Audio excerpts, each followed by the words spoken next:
Naquele tempo que as sessões do Chico se estendiam pela madrugada, ele chamou minha atenção pela alegria com que ele chegava perto do Chico. Os olhos dele quase se inundavam de luz. Era sempre o último da fila. Ele vinha com aquele passo cansado, trôpego, né? Ele tinha a pele muito escura, o cabelo enrolado, uma ferida, quase sempre uma ferida nos lábios, pés rachados. Chamava-se Jorge. Eu acredito que o Jorge deve ter tomado muito pouco banho na vida dele, porque seu corpo franzino, magro, mal alimentado, exalava um odor desagradável. Ele tinha na boca alguns dentes apodrecidos, e quando ele falava, o hálito dele era quase insuportável.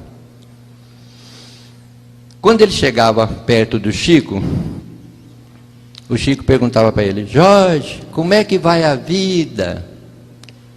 Ele disse: tio Chico, eu acho a vida uma beleza. Ele falava assim meio de soquinho, né? Como é que foi a viagem? Ele morava tão longe que o Chico chamava a vinda dele ao centro de viagem. Tio Chico, eu vim parando debaixo das árvores, olhando as flores que Deus plantou. O que você mais gosta de olhar, Jorge? O azul do céu, tio Chico. Às vezes eu penso que Nosso Senhor Jesus está me espiando por detrás de uma nuvem. E o Chico conversava com o Jorge 5, 10, 15 minutos. Eu falava: meu Deus, por que o Chico não diminui o tempo do Jorge? E dá mais tempo às outras pessoas. Teve gente que viajou milhares de quilômetros, veio de Fortaleza, Manaus, e ele mal pegou na mão dele, ele perde tanto tempo com esse cara aí. Mais tarde eu fui entender que somente o Chico Xavier seria capaz de parar para ouvir e entender o Jorge. Ninguém lhe dava atenção. Quando ele chegava perto dos espíritas, foi a única vez na vida que eu vi todos os espíritas ser tão caridosos. Eles enfiavam a mão no bolso, davam um trocado que era para ele sair de perto. Então ele ia comprar pipoca, guaraná, doce, ele tinha uma capanga, ele jogava tudo dentro da capanga, dinheiro, que dava, depois ele dava um nó. Aí eu falei: bom, agora acabou. Aí o Chico falava: agora o nosso Jorge vai declamar uns versos. Eu chegava até a me virar na cadeira assim, né? Aí o Jorge declamava 2, 3 versos. Eu falava: agora acabou. Aí o Chico falava assim: agora para as nossas despedidas, declama aquele que eu mais gosto. Ele falava: qual, tio Chico? Aí o Chico falava: aquele da moça que você ia roubar. Ele falava assim: tio Chico, eu já me lembrei. Ele tinha um paletó de casimira, ele botoava o seu único botão, apertando aquele corpo sofrido, né? Naquela hora da madrugada, o centro do Chico continuava esfervilhando de gente. Todo mundo queria ver a conversa dele com o Jorge, né? Aí o Jorge olhava para ver se estava todo mundo olhando para ele, e sapecava assim, inflado de orgulho: menina, penteie o cabelo, joga as tranças para cacunda, queira Deus que eu não te leve de domingo para segunda. O Chico ria, a gente ria, o Jorge ria, mas mesmo assim o riso do Jorge era um riso dorido, porque os lábios dilatavam, a ferida sangrava. Aí ele se aproximava do Chico, que dava uma importância para ele, que nesses anos todos eu nunca consegui ver. Ele jogava dentro do embornal e amarrava.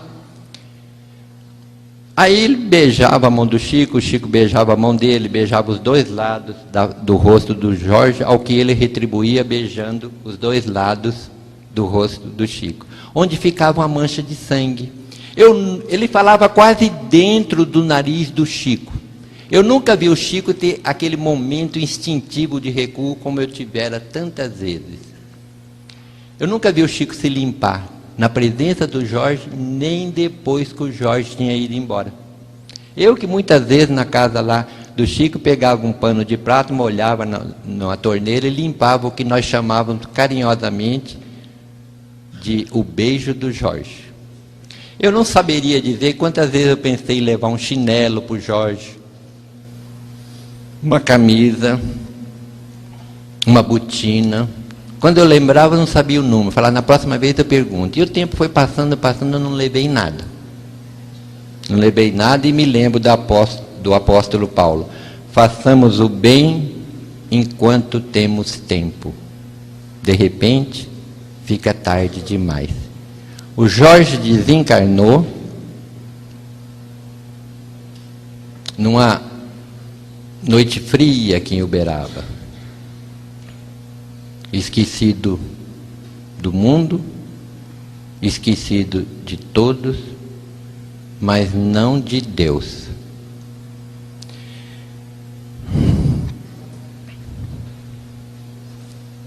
Contou-me o Chico Xavier que a personalidade sublime de nosso Senhor Jesus Cristo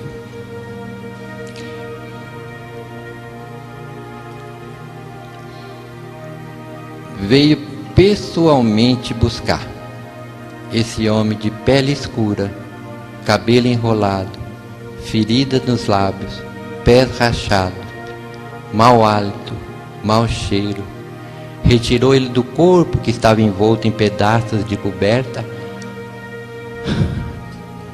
aconchegou-o de encontro ao peito e voou com ele para o espaço, como se carregasse o mais querido dos seus filhos. Não vos deixarei órfãos, estarei convosco até o fim dos séculos. Ele não faria uma promessa que não pudesse cumprir.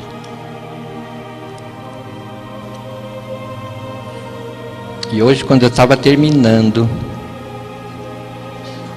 com saudade de Jesus, eu tive a impressão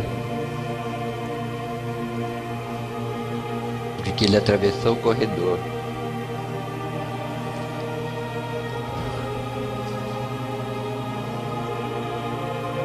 chegou até perto dessas flores e disse: conta a minha história para eles, senhor. Eu nunca soube o que era esse senhor que ele me chamava, né? Um dia eu sonhei com ele e eu falei assim: ô Jorge, o que é esse senhor que você fala? É senhor? É seu, a forma deturpada de senhor? Ele tinha um jeito de olhar assim meio para baixo, né? Eu falava: senhor para mim quer dizer senhorzinho.